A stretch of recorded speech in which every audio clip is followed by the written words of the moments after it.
Udin yang seorang sopir travel Jakarta-Semarang nekat membawa rombongan mudik meskipun sudah ada larangan mudik. Namun, dalam perjalanan seluruh penumpang protes karena mobilnya malah mengarah ke Merak. "Tenang saja Pak, Bu, insya Allah kita akan tiba di Semarang," ucapnya santai sambil terus memainkan kemudi. Begitu tiba di pintu tol Merak, mobil dihentikan oleh petugas razia mudik. Udin berusaha tetap tenang. "Dari mana mau kemana Pak?" tanya petugas. "Dari Semarang mau ke Lampung Pak," ucap Udin berusaha sesantai mungkin. "Mohon maaf Pak, mulai hari ini sudah berlaku pelarangan mudik." "Tapi bagaimana Pak? Kami sudah berjalan jauh." "Gak ada alasan, silakan putar balik ke Semarang." "Tapi Pak, takutnya kami juga sudah tidak bisa lagi kembali ke Semarang karena dicegat di Cikampek. Nanti kami buatkan surat pengantar bahwa kalian harus pulang ke Semarang." Seorang profesor yang sombong dan seorang petani duduk hadap-berhadapan di atas gerbong kereta api.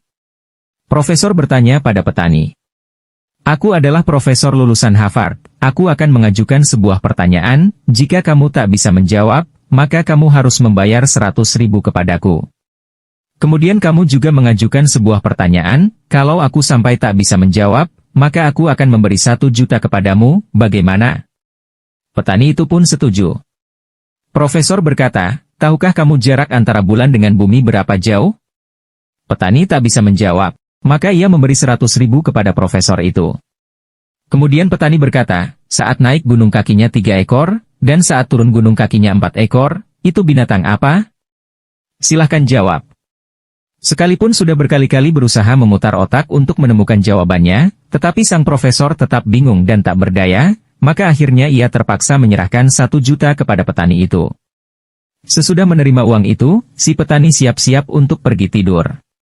Profesor langsung bertanya lagi, "Hei, kamu katakan jawabannya, itu binatang apa?" Petani itu kemudian memberi profesor itu 100.000 dan berkata, "Aku juga tidak tahu." Suatu hari sebuah pesawat jatuh di hutan Amazon. Ketiga pilot yang ada di pesawat akhirnya disandera oleh warga setempat yang ternyata adalah suku headhunter dan sekaligus kanibal. Mengetahui hal tersebut, ketiga pilot yang takut tersebut memohon agar tidak dibunuh. Maka kepala suku setempat berkata, "Kalau kamu semua masih mau hidup, kalian harus pergi ke hutan dan bawa kembali 10 buah yang jenisnya sama. Tapi kalian hanya mendapatkan waktu 3 jam. Dengan sangat cepat ketiga pilot itu pun akhirnya lari ke hutan untuk mencari buah-buahan. Setelah 2 jam, Joko si pilot pertama pun akhirnya datang membawa 10 buah apel. Kepala suku pun berkata, "Baik, kamu telah membawa 10 buah apel. Sekarang masukkan semua apel itu melalui lubang pantat kamu satu persatu. Kalau kamu merintih, atau membuat suara, kamu akan saya potong-potong jadi sate." Dengan perlahan-lahan Joko mencoba memasukkan apel pertama tanpa merintih. Dengan penuh perjuangan dan ketahanan akhirnya apel pertama bisa dia masukkan. Namun di apel yang kedua ia tidak bisa menahan sakit dari anusnya dan seraya merintih. Dengan kejam sang kepala suku memenggal kepala Joko. Maka naiklah ia ke surga.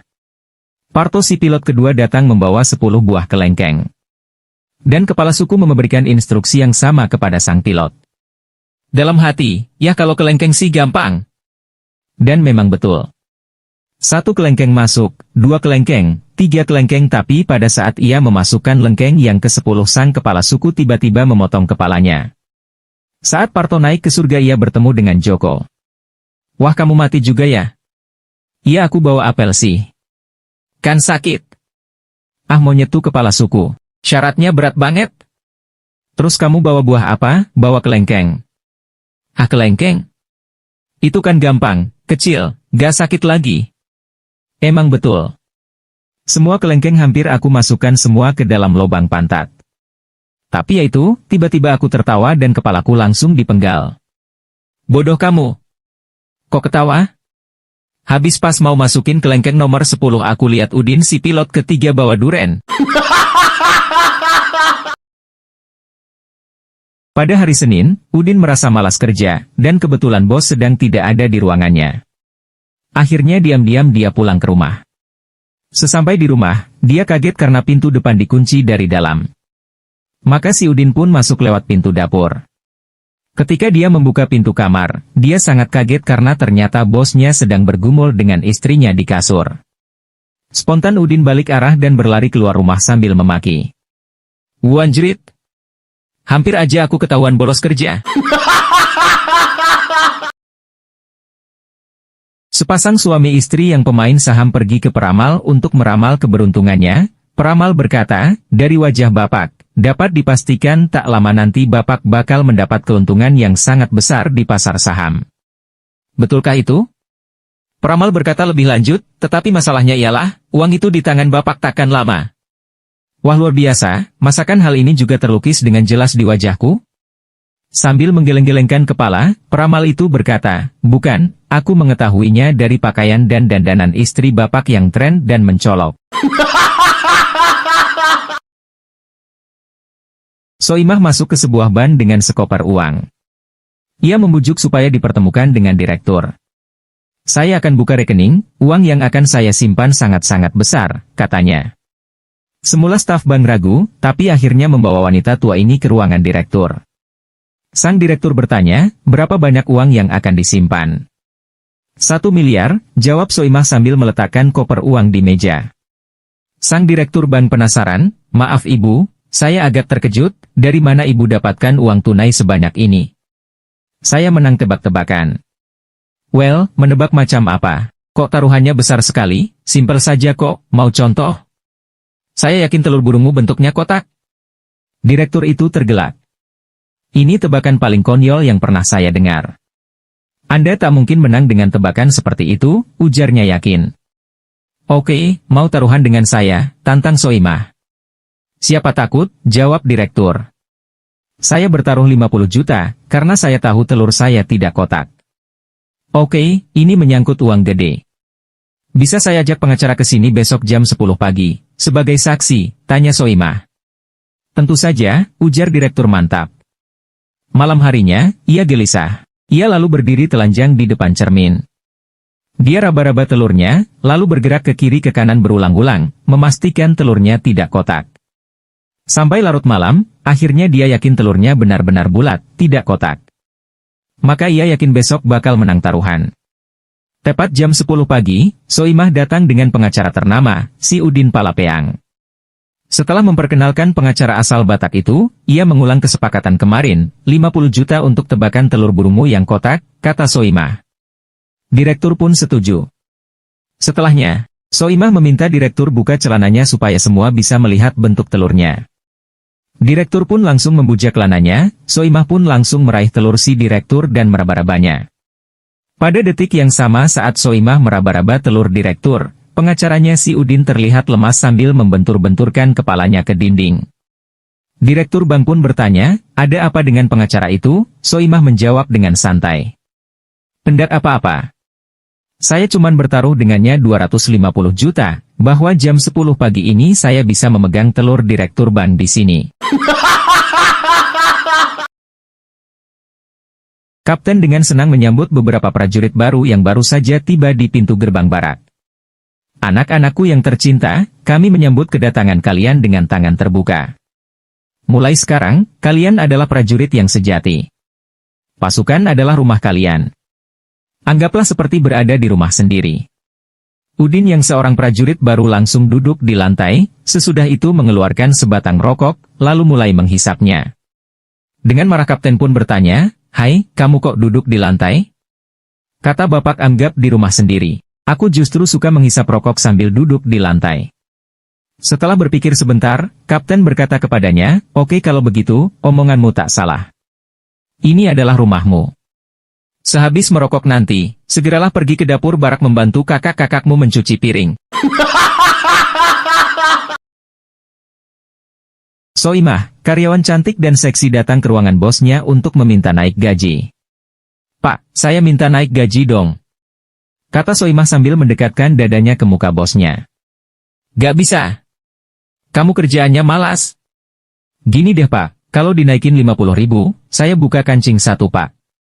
Dengan rasa penasaran, bosnya berkata, "Okelah buka satu kancing."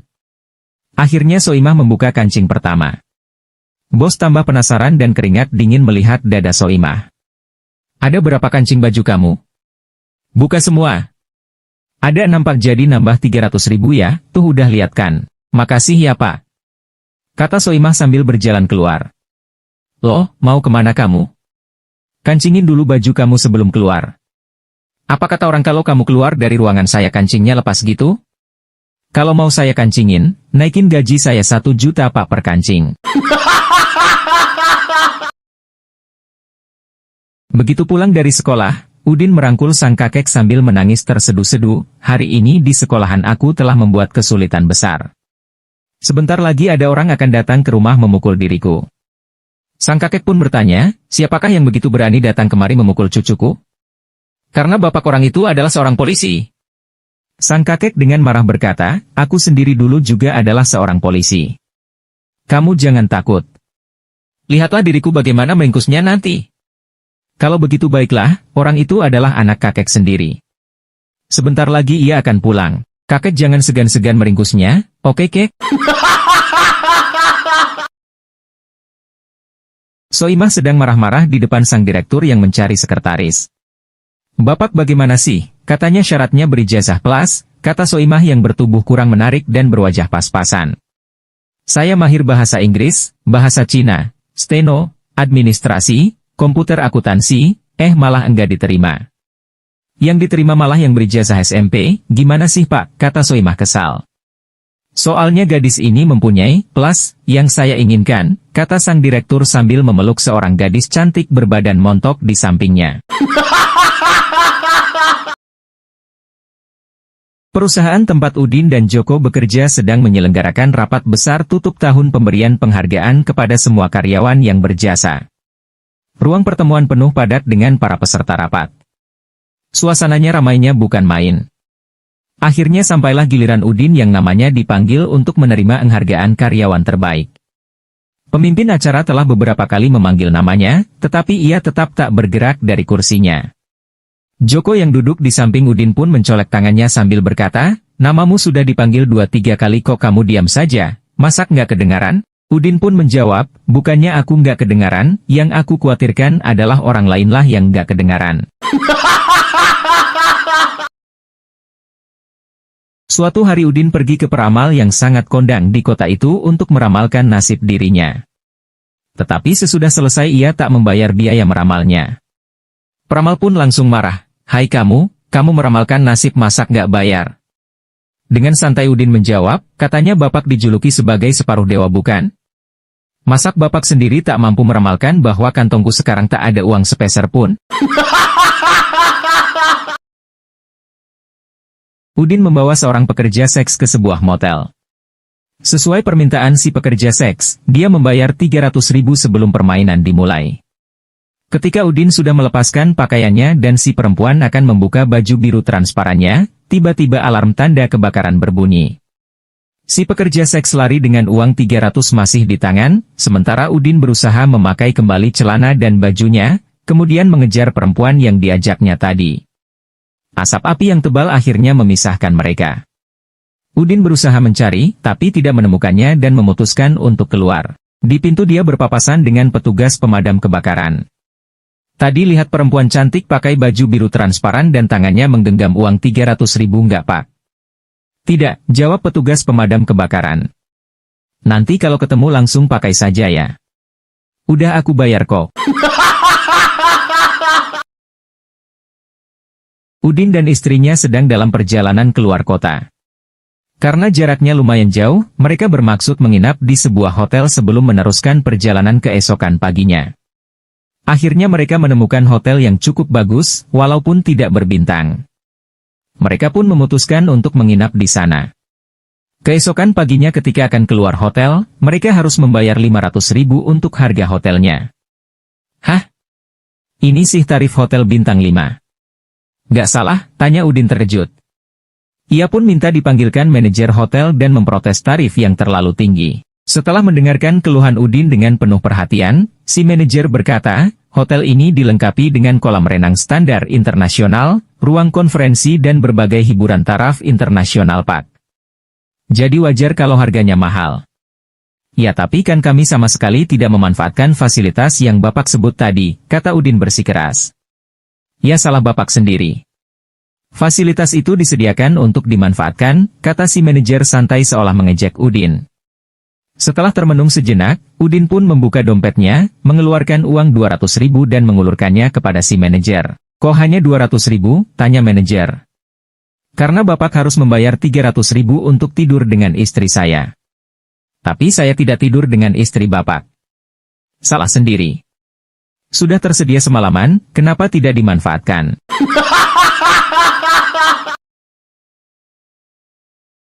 Pada konferensi pers, seorang wartawan berkata kepada politikus yang mencalonkan diri sebagai presiden, sekretaris Anda di depan umum mengatakan bahwa Anda memiliki anu kecil.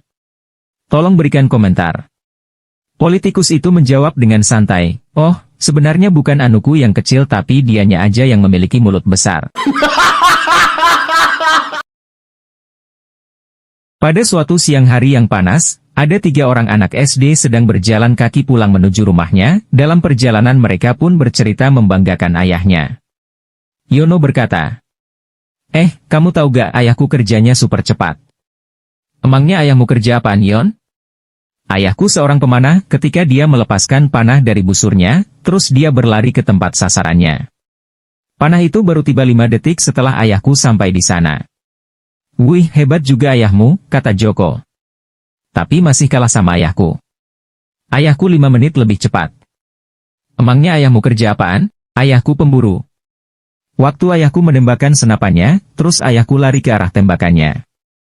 5 menit sebelum peluru sampai sasaran, ayahku udah duluan. Luar biasa. Kata Udin sambil senyum-senyum. Tapi belum apa-apa dibanding ayahku 5 jam lebih cepat. Emangnya ayahmu kerjanya apa? Ayahku PNS. Kan jam pulang kerjanya jam 3 sore, tapi jam 10 pagi, ayahku udah balik lagi ke rumah. Udin didakwa mencuri BMW. Dan setelah proses pengadilan yang lama, hakim pun akhirnya membebaskannya. Beberapa hari sesudah itu, Udin kembali untuk berbicara dengan hakim yang mengadili kasusnya. Yang mulia, katanya. Saya ingin Yang Mulia mengeluarkan surat perintah penahanan untuk pengacara saya yang jahat itu. Mengapa? Tanya hakim. Dia memenangkan kasus dan membebaskan Anda. Mengapa Anda ingin dia ditangkap? Udin menjawab, saya tidak punya uang untuk membayar upahnya, jadi orang itu pergi dan mengambil mobil yang saya curi. Udin dan Joko adalah 2 pengacara yang sedang bersaing dalam sidang untuk membela kliennya masing-masing. Mereka pun diam-diam memberi uang suap kepada hakim pengadilan. Suatu hari saat persidangan, hakim memanggil pengacara dari kedua belah pihak yang sedang berperkara. Kalian berdua telah memberi saya suap, katanya. Kamu Udin, memberi saya 150 juta. Dan kamu Joko, memberi saya 100 juta. Hakim kemudian membuka kopernya, mengeluarkan uang, dan menyerahkannya kepada Udin. Saya kembalikan 50 jutanya. Dan sekarang saya akan memutuskan kasus ini secara adil sesuai dengan fakta persidangan. Manajer umum memanggil 3 kepala pabrik tekstil berkumpul untuk rapat. Ia mengatakan tahun ini perusahaan tekstil rugi, maka pihak perusahaan takkan membagi-bagi bonus kepada karyawannya. Sepulangnya ke pabrik, kepala pabrik A berkata, tahun ini perusahaan rugi, tiada pembagian bonus. Para karyawan yang mendengarnya pada maki-maki di belakang. Sepulangnya ke pabrik, kepala pabrik B berkata, tahun ini perusahaan rugi, kita semua tak ada bonus, dan lagi katanya pihak perusahaan dengan terpaksa akan memecat sebagian karyawan. Sesudah kuperjuangkan mati-matian, urusan pemecatan karyawan akhirnya diurungkan. Sesudah mendengar perkataan ini, para karyawan merasa sangat beruntung dan berterima kasih. Sepulangnya ke pabrik, kepala pabrik C berkata, tahun ini perusahaan rugi, kita semua takkan menerima bonus, dan katanya pihak perusahaan juga terpaksa akan memecat sebagian karyawan. Sehabis berkata, ia lalu segera meninggalkannya. Malam harinya, para karyawan antre pergi ke rumah kepala pabrik C memberi angpau. Udin dan Joko keluar dengan balon udara untuk menyeberangi Samudra Atlantik. Setelah 37 jam di udara, Udin berkata, Joko, lebih baik kita menurunkan ketinggian sehingga kita bisa melihat di mana kita berada. Joko pun mengeluarkan sebagian udara panas di dalam balon, dan balon itu turun ke bawah awan. Udin berkata, saya masih tidak tahu di mana kita berada, mari kita tanyakan pada orang yang ada di darat itu. Jadi Joko kemudian berteriak pada pria itu, hei, bisakah Anda memberitahu kami di mana kami berada? Pria di darat berteriak kembali, Anda berada di balon, 30 meter di udara. Udin menoleh ke Joko dan berkata, orang itu pasti seorang pengacara. Bagaimana kamu bisa tahu? Tanya Joko. Udin berkata, karena jawaban yang dia berikan kepada kita 100% akurat dan sama sekali tidak berguna. 3 paramedis membual tentang peningkatan waktu respons tim ambulans masing-masing. Sejak kami memasang sistem navigasi satelit baru kami telah memangkas waktu tanggap darurat kami hingga 10%. Tidak buruk, komentar paramedis kedua. Tetapi dengan menggunakan model komputer dari pola lalu lintas, kami memangkas waktu rata-rata kami sebesar 20%. Itu bukan apa-apa, kata paramedis ketiga, sejak sopir ambulans kami ditempatkan magang di operator bus lintas Sumatera, kami telah memotong waktu tanggap darurat kami menjadi setengahnya. Udin telah menerima telepon dari pengacaranya, bersikeras agar mereka segera bertemu. Dia tiba di kantor pengacara itu, dan masuk ke kantornya. Apakah Anda ingin berita buruk dulu atau berita yang sangat buruk? Tanya pengacara. Ya, jika itu adalah pilihanku, kurasa aku akan menerima yang buruk terlebih dulu. Berita buruknya, istri Anda menemukan sebuah foto senilai 5 miliar rupiah. Itu berita buruknya, Udin tercengang. Jika Anda menyebut itu berita buruk, saya tidak sabar untuk mendengar berita yang sangat buruknya. Kabar sangat buruknya. Foto itu berisi Anda dan sekretaris Anda sedang bercinta.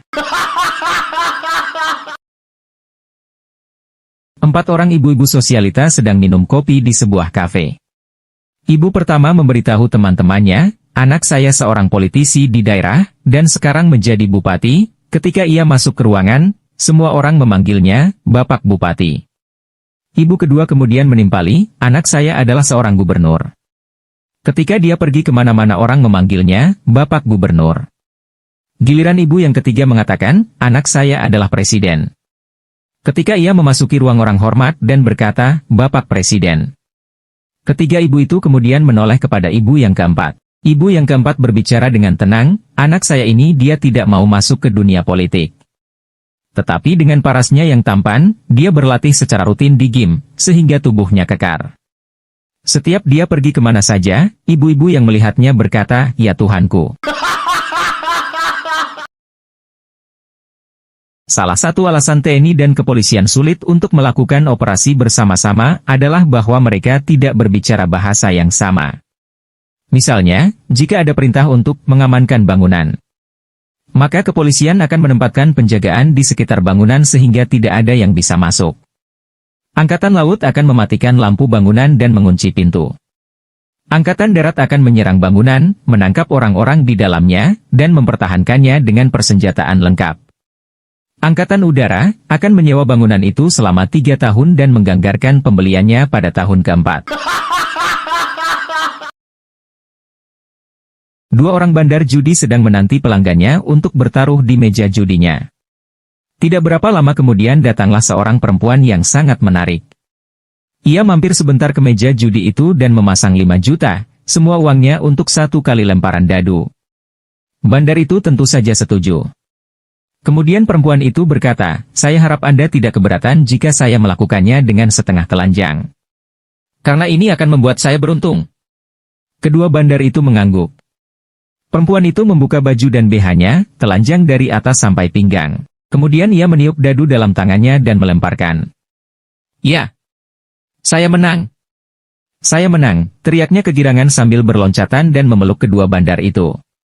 Perempuan itu segera mengenakan lagi bajunya, memungut uang pembayaran dan segera berlalu dari tempat itu. Kedua bandar saling pandang dengan muka bodoh. Kemudian salah seorang menanyakan kepada yang lain. Menurutmu, apakah benar dadu yang ia lemparkan cocok dengan tebakannya? Saya tidak tahu. Saya kira kamu memperhatikan angka dadu yang keluar. Seorang politisi yang masih muda telah berlibur singkat dan menginap di sebuah villa di pedesaan. Terakhir kali dia datang, dia berhasil bercinta dengan putri pemilik penginapan itu. Setelah 3 tahun, dia kembali ke tempat itu sambil membayangkan hari-hari yang menyenangkan yang akan dia lewati lagi. Dia masuk ke lobi penginapan, lalu berhenti sejenak. Di sana ia melihat kekasihnya duduk dengan bayi di pangkuannya.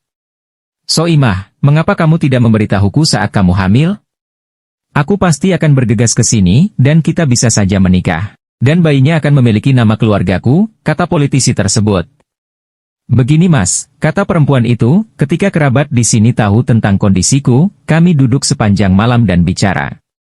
Kemudian kami memutuskan bahwa, akan lebih baik memiliki anak tanpa ayah dalam keluarga ini daripada menjadi anak politisi." Seorang politisi senior bernama Pak Aneh meninggal, dan temannya meminta pembuat batu nisan untuk menuliskan di batu nisannya, "Disinilah Aneh, seorang pria jujur, dan seorang politisi." Pembuat batu nisan bersikeras bahwa prasasti seperti itu akan membingungkan, karena orang yang lewat cenderung berpikir bahwa 3 orang terkubur di bawah nisan itu. Namun dia menyarankan alternatif. Dia akan menulis, "Disinilah seorang pria yang jujur yang merupakan seorang politisi." Dengan begitu, setiap kali seseorang berjalan melewati batu nisan dan membacanya, mereka pasti akan berkomentar, "Itu aneh." Di suatu daerah, banyak warga yang demo menuntut pemecatan seorang gubernur yang memiliki kinerja yang sangat buruk. Gubernur pun menemui mereka dan menyampaikan pidato untuk menenangkan massa. Namun, seorang lelaki tua sedang duduk di barisan depan, mengolok-olok gubernur saat dia menyampaikan pidatonya. Akhirnya gubernur tidak tahan lagi, jadi dia menunjuk si pencemooh dan berkata, "Hei kamu, jangan hanya mencemooh saya, maukah Anda berdiri dan memberitahu hadirin apa yang telah Anda lakukan untuk kebaikan kota ini?" "Baik Pak Gubernur," kata pria itu dengan suara tegas. "Yang telah saya lakukan adalah, saya tidak memilih Anda dalam pemilihan tahun lalu." Soimah pergi ke dokter karena sakit kepala ringan. Begitu masuk ke ruang praktek dokter, si dokter meminta untuk membuka pakaiannya. Soimah pun berkata, "Dokter, saya itu sakit kepala masa harus buka baju sih? Mau sembuh nggak? Pokoknya buka bajunya." Setelah Soimah membuka bajunya dengan terpaksa, dokter lalu menyuruh untuk membuka celananya. Terang saja Soimah bingung. "Dokter, saya sakit kepala kenapa harus buka baju, buka BH, dan buka celana? Mau diperiksa nggak? Buka semuanya." Dengan terpaksa Soimah menuruti perintah dokter. Setelah tak sehelai benang pun menempel pada tubuhnya, si dokter menyuruh Soimah masuk ke dalam ruangan khusus. Soimah sempat ragu-ragu dan takut. Tapi akhirnya mengikuti saran dokter. Begitu masuk ke dalam ruangan ternyata di dalam ruangan sudah banyak pasien yang sudah telanjang bulat. Soimah pun bertanya pada mereka. "Saya sakit kepala kok disuruh telanjang? Kamu sakit apa? Kok disuruh telanjang juga?" "Saya sakit batuk. Saya pilek." Di dalam, mereka mempertanyakan cara dokter memeriksa. Tengah ribut begitu ada salah seorang yang juga telanjang nyeletuk. "Kalian masih mending datang untuk berobat. Saya ini ke sini untuk ngantar surat saja suruh telanjang." Udin yang seorang bupati memanggil tukang cendol. Sambil menunggu dilayani, Udin iseng-iseng bertanya. "Udah berapa tahun jualan cendol Mas?" "Kira-kira 5 tahun lebih." "Gerobak sama dagangannya udah milik sendiri apa punya orang lain?" "Punya majikan saya. Saya tiap hari setoran." "Jualan lebih dari 5 tahun harusnya Mas udah punya gerobak dan modal sendiri," kata Udin dengan nada mengejek. Dengan sedikit jengkel tukang cendol pun menjawab, "Ya beginilah orang kecil. Bapak sendiri bekerja jadi bupati sudah berapa tahun?" "Udah 10 tahun. Memangnya kenapa? Bekerja 10 tahun harusnya Bapak sudah punya kabupaten sendiri." Suatu hari ibunya Udin dipanggil ke sekolah karena kenakalan anaknya. "Bu, putra Anda kemarin menyebut saya babi jelek," kata wali kelas Udin. Sang ibu meminta maaf dengan wajah yang nampak merasa malu. "Maafkan saya, padahal saya sudah memberitahunya ribuan kali bahwa tidak boleh menilai orang hanya dari penampilan mereka." Udin adalah anak seorang dokter yang mengikuti jejak ayahnya mengikuti kuliah di jurusan pendidikan dokter. Ketika sudah diizinkan untuk melakukan praktek, Udin pun pergi ke rumah ayahnya untuk berkonsultasi. Baiklah ayah, sekarang saya sedang persiapan untuk memiliki klinik sendiri. Jadi beri saya beberapa pedoman untuk sukses. Ayah Udin pun menjawab. Begini nak. Pokoknya selalu tulis resep kamu agar tidak terbaca dengan jelas, dan tulis tagihan kamu agar terbaca dengan jelas.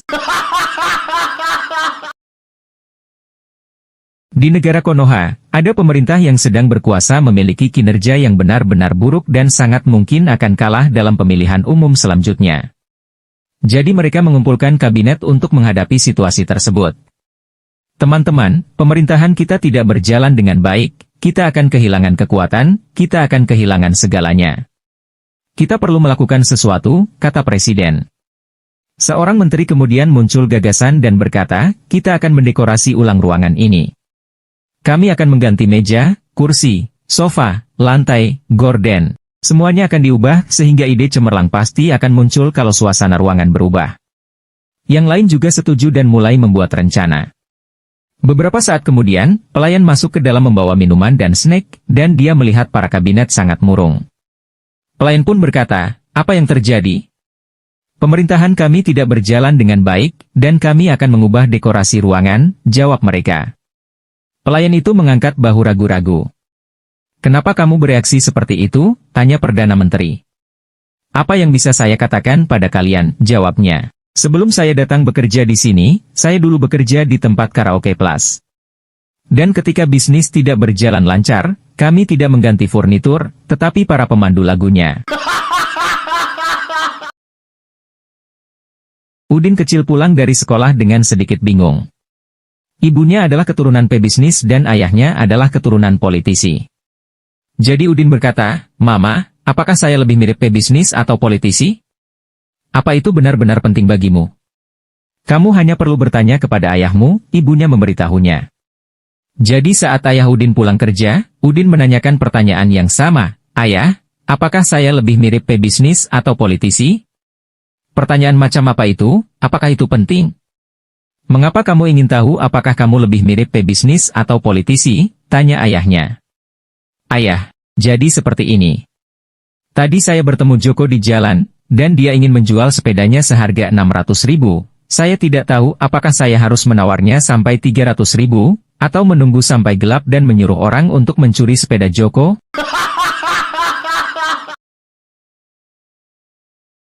Hakim memberi ceramah kepada terdakwa tentang kejahatan karena minuman keras.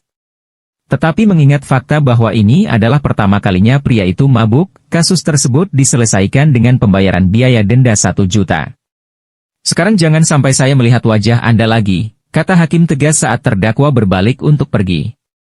Saya khawatir saya tidak bisa menjanjikan itu yang mulia, kata pria yang dibebaskan itu. Dan kenapa tidak? Tanya hakim. Karena saya adalah bartender di diskotik langganan yang mulia.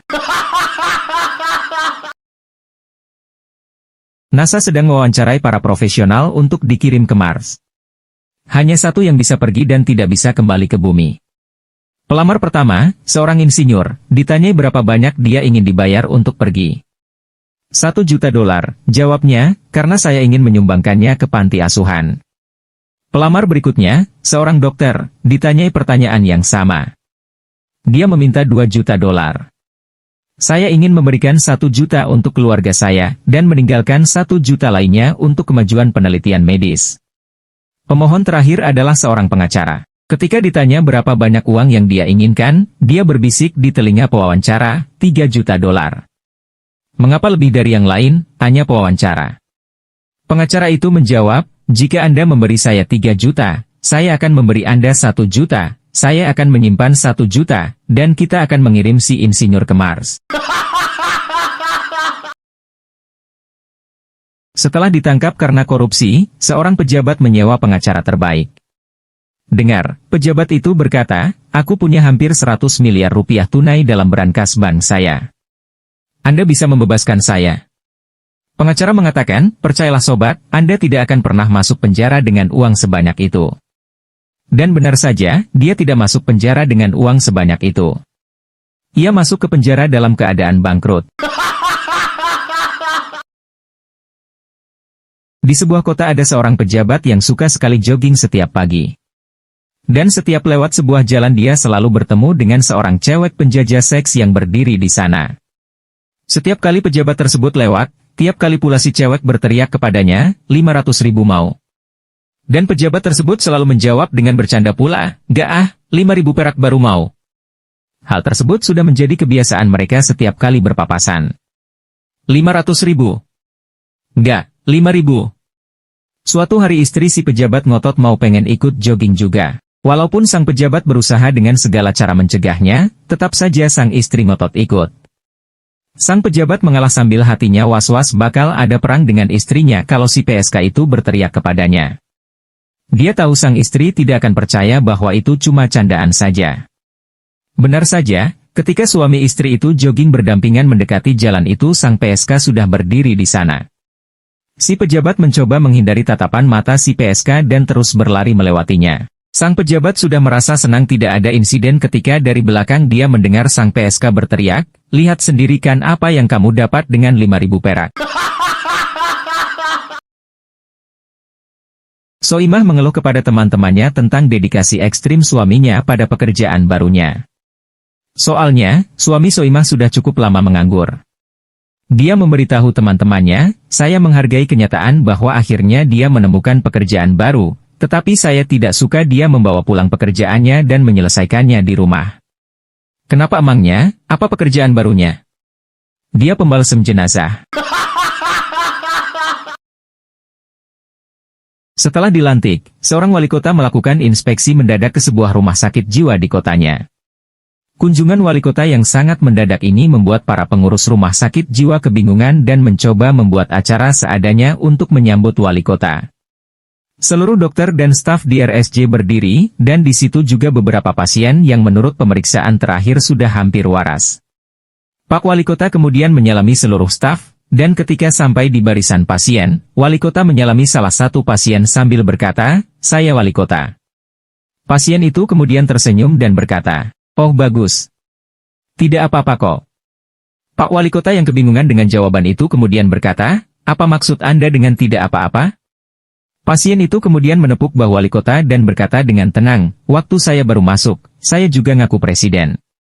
Lama-lama nanti sembuh kok sesudah dirawat di sini. Yang sabar saja Mas."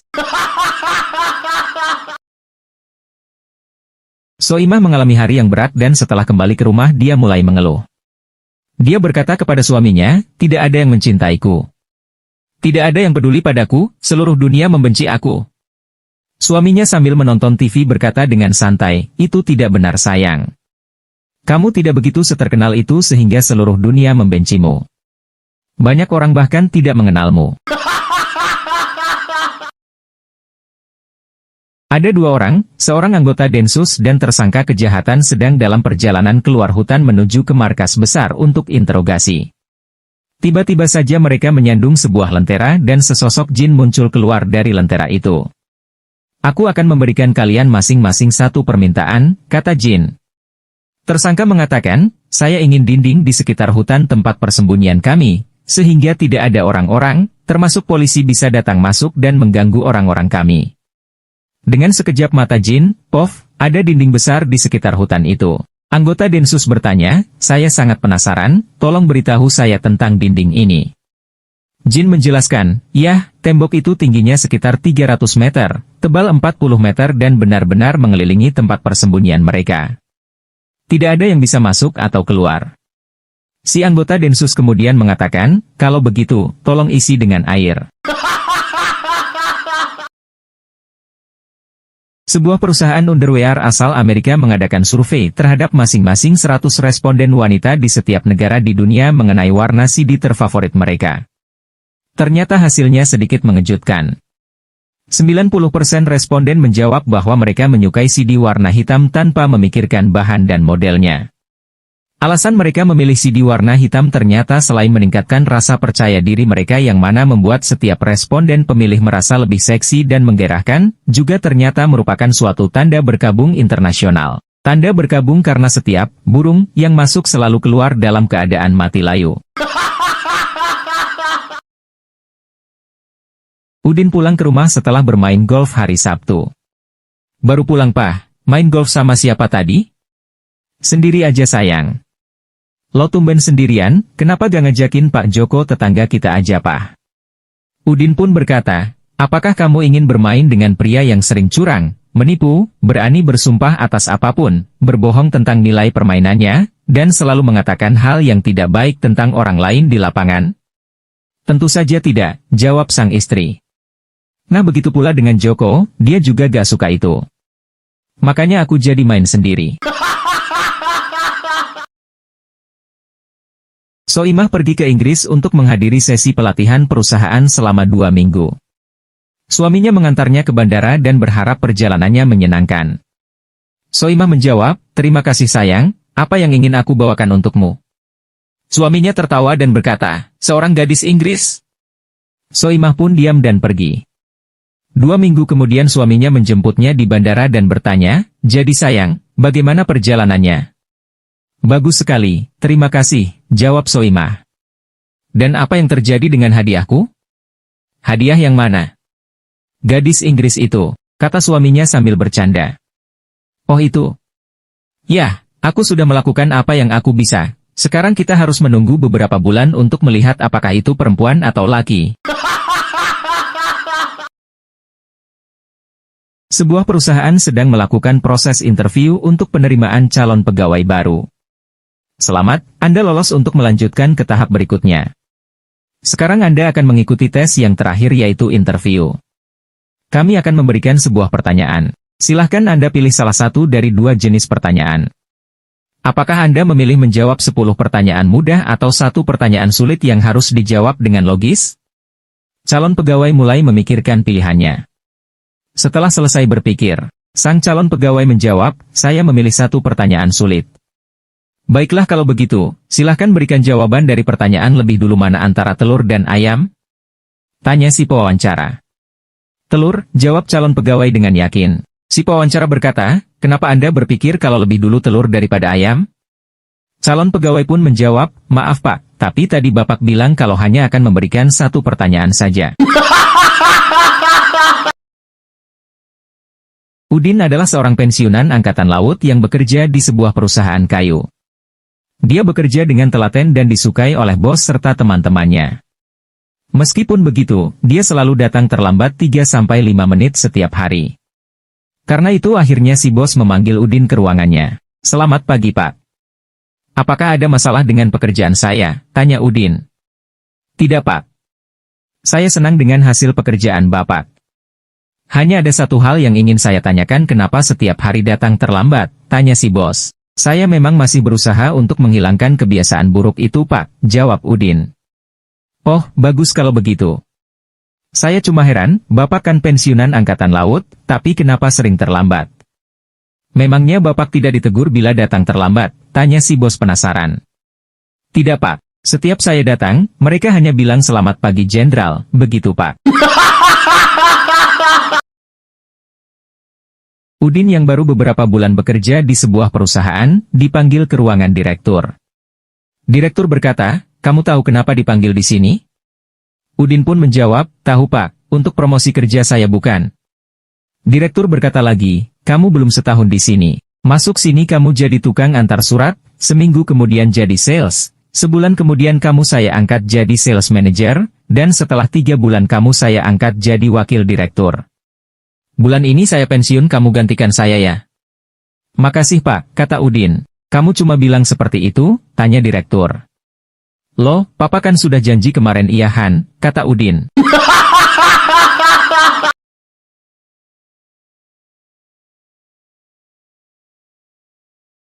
Suatu hari seorang manajer berbicara dengan Udin yang bekerja sebagai staf HRD. Perusahaan kita membutuhkan satpam yang tegas dan kredibel. Syaratnya wajahnya harus terlihat galak, ditakuti orang, dan tak kenal kompromi. Di antara pelamar kerja, adakah kandidat yang memenuhi kriteria tersebut? Udin pun menjawab, kalau di antara pelamar, sepertinya tidak ada Pak. Tapi saya punya calon yang sangat cocok dengan kriteria yang Bapak ajukan tersebut. Bagus. Siapa dia? Istri saya Pak. Udin mendapatkan sekretaris baru. Dia masih muda, cantik, manis dan sopan bernama Soimah. Suatu hari saat masuk kantor sang sekretaris melihat celananya Udin terbuka. Karena malu Soimah pun berkata, "Pak Udin, Anda tahu pintu barak Anda terbuka." Udin pun bingung dan tidak segera memahami ucapan Soimah, tapi kemudian ia melirik ke bawah dan melihat resletingnya terbuka. Karena malu, Udin memutuskan untuk bercanda dengan sekretaris barunya. "Nona Soimah, ketika Anda melihat pintu barak saya terbuka, apakah melihat prajurit yang berdiri tegak?" "Tidak ada Pak," jawab Soimah dengan manis, "semua yang saya lihat hanyalah seorang veteran cacat yang duduk di 2 tas ransel tua." Udin yang seorang musisi bertemu dengan seorang gadis yang sama-sama merupakan pemain musik, dan membawanya pulang. Setelah berbicara, mereka menanggalkan pakaian, naik ke tempat tidur dan bercinta. Setelah beberapa menit, gadis itu mulai tertawa. Udin bertanya apa yang membuat gadis itu tertawa. "Seksofonmu," jawabnya. "Agak sedikit kecil ukurannya." Terluka mendengar komentar itu, Udin menjawab, "Ya, mungkin karena sekarang digunakan bukan di kafe, tetapi di stadion." Seorang jenderal di TNI AD memanggil 3 orang prajurit yang dianggap pahlawan setelah bertugas di Aceh untuk melawan pemberontak. "Karena ini bukan benar-benar perang, saya tidak bisa memberi kalian medali. Tapi saya akan tetap memberi Anda hadiah. Yang harus kalian lakukan adalah menentukan 2 titik di tubuh kalian, dan saya akan memberikan 100.000 untuk tiap sentinya. Kita mulai dari kamu Parto. Dari ujung kepala ke ujung kaki Pak. Bagus, 180 senti, kamu mendapat 18 juta, lumayan untuk beli kerupuk, kalau kamu Joko. Dari ujung jari kiri ke ujung jari kanan Pak. Bagus sekali, 185 senti, total 18,5 juta. Cukup buat beli cemilan.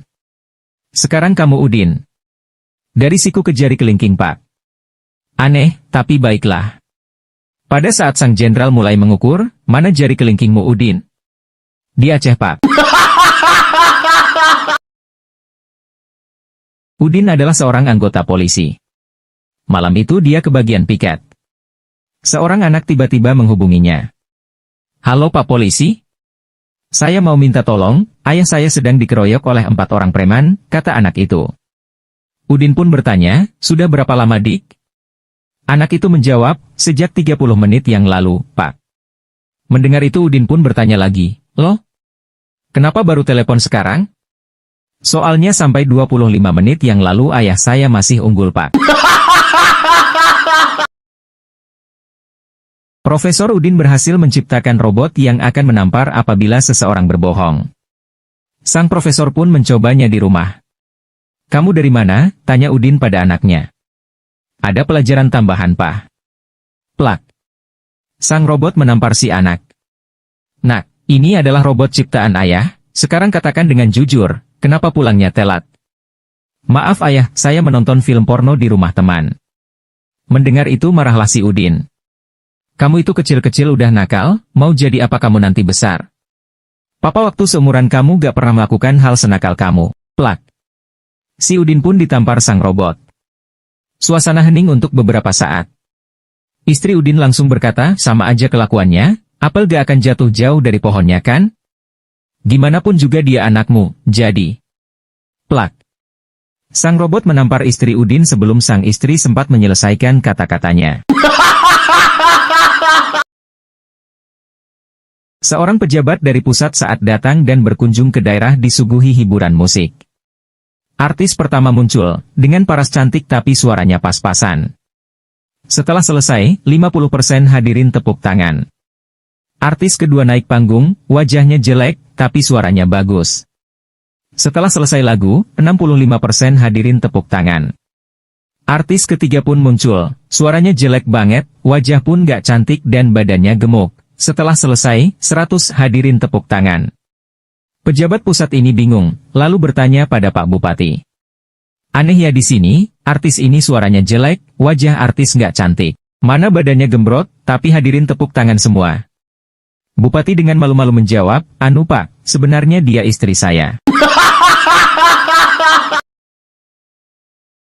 Waktu Udin baru 2 hari kerja di sebuah perusahaan asing, Udin sempat menelpon ke bagian dapur sambil berteriak, "Ambilkan saya kopi, cepat!"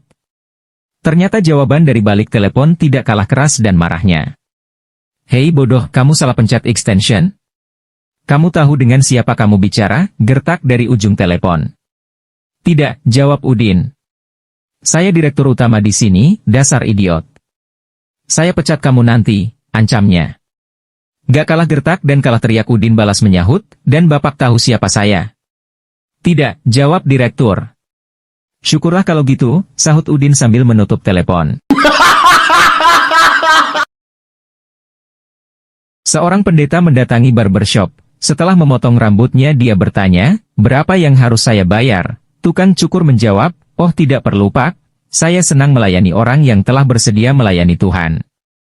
Esoknya dia mendapatkan kiriman 12 buku-buku agama dari pendeta tersebut sebagai ucapan terima kasih.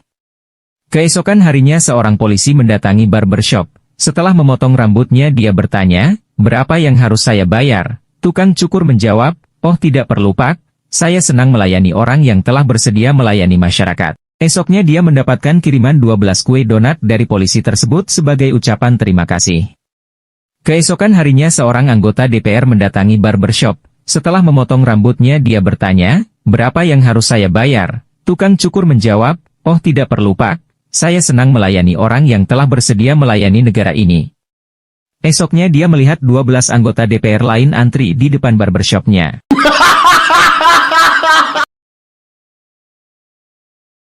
Di sebuah wawancara kerja, Udin ditanyain oleh HR. "Kenapa kamu berhenti dari pekerjaan terakhirmu?" "Bos saya menuduh saya mencuri uang perusahaan." "Kenapa tidak kau suruh dia membuktikannya?" "Sudah. Dan ternyata dia bisa." Soimah yang lama tinggal di kota pulang ke kampung dan bertemu pujaan hatinya Udin yang berprofesi sebagai petani. Suatu senja, ketika tengah jalan-jalan menikmati pemandangan desa, mereka melihat 2 ekor sapi saling menggesek-gesekkan hidung. Karena lama memendam rindu, Udin berkata dengan nada memancing, "Rasanya saya jadi ingin juga melakukannya," sambil memandang Soimah mesra. "Silahkan saja, tukas Soimah, toh sapi-sapi itu milikmu." Di sebuah pasar tradisional, Soimah hendak membeli telur. "Mas, telurnya berapa sekilo? Telur ayam atau telur bebek?" "Telur ayam." "Telur ayam biasa atau ayam kampung?" "Ayam biasa." "Yang lokal atau yang impor?" "Yang lokal aja." "Yang lokalnya mau yang dari Jakarta, Bogor atau Depok?" "Yang Jakarta deh," kata Soimah sambil terlihat kesal. "Mau yang Jakarta Pusat, Barat, Timur, Utara, atau Selatan?" "Mas ini jual telur atau mau jalan-jalan?" "Maaf Bu, saya penjual mie ayam di sebelah, kebetulan yang jual telur lagi ke belakang. Saya disuruh ngobrol dulu sama pembeli sampai dia datang." Udin baru saja diterima di sebuah perusahaan. Hari itu pertama kalinya ia masuk kerja. Ia masih belum mengetahui kebiasaan perusahaan, yaitu sesudah makan siang setiap pegawai kantor mendapat bagian buah-buahan dengan cuma-cuma. Sehabis makan siang dan kembali ke kantornya, di atas meja kerjanya ditemukan sebuah jeruk, maka ia pun segera bertanya, "Jeruk di atas meja kerjaku ini jeruk siapa?" Setelah mendengar perkataan ini, Joko teman sekantornya menyahut, "Jeruk ini untukmu." Udin dengan heran bertanya, "Kenapa kok untukku?" Joko pun menjawab sambil bercanda, "Itu karena kamu ganteng Din." Udin pun lalu mengamat-ngamati teman sekantornya tersebut dari kepala sampai ke kaki. Kemudian dengan ragu-ragu bertanya, "Kalau begitu, kenapa kamu kok juga mendapat bagian jok?"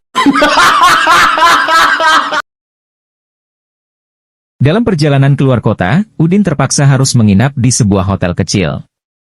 Malam hari, karena tak tahan lagi akan rasa sepi dan dingin, Udin menelepon resepsionis di lantai bawah. "Tolong kirim seorang PSK yang lumayan kemari." Istri pemilik hotel yang kebetulan bertugas di meja resepsionis sangat marah mendengar permintaan tamunya, dan dia menyuruh suaminya agar melempar Udin keluar dari hotel. Tapi suaminya keberatan, katanya permintaan Udin adalah sesuatu yang alami dan tidak merugikan siapapun.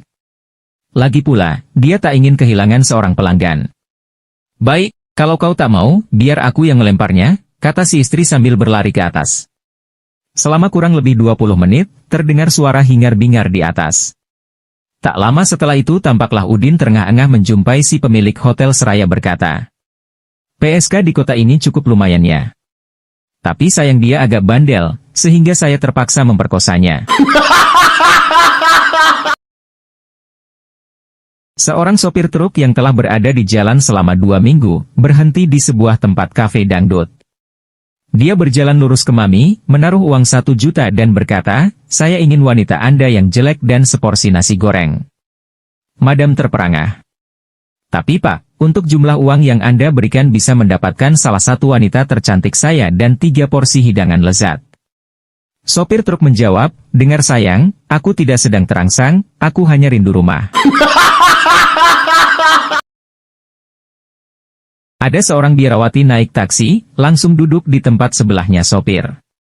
Sopir taksi dalam proses mengemudikan mobil, tiada henti-hentinya menoleh melihatnya.